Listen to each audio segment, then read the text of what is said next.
Here you can see on this VITE, here if we have to create our first project, what we will do is that we type this command npm create vite at the latest.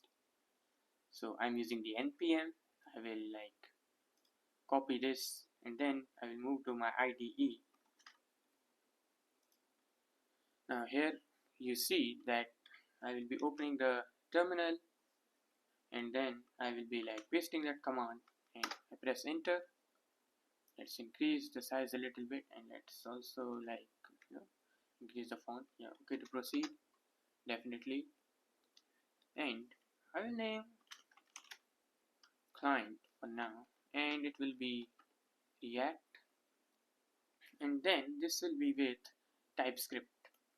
Alright, the TypeScript one, and yeah, that's it. So now what I'll do is that cd client and here I will run the npm install.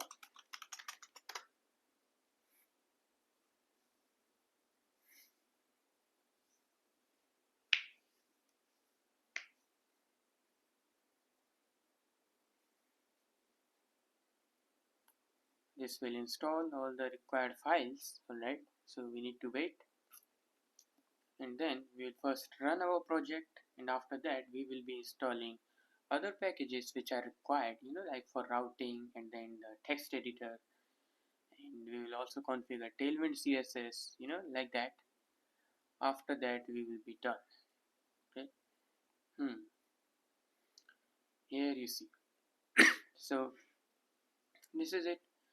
It's installed, and now I will be like opening it into integrated terminal. The another terminal I will open, and then npm run dev I will run.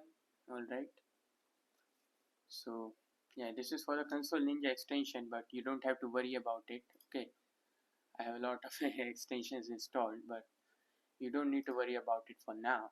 Okay, now I will be like control and click this, and you see. Alright, so this is now working. Now we will start making the changes.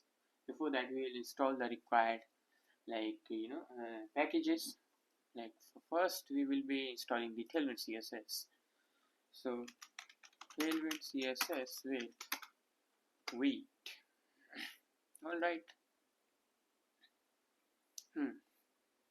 So it says this is what we need to do. Alright, so I will be doing it right now. I will copy this, Control C, and then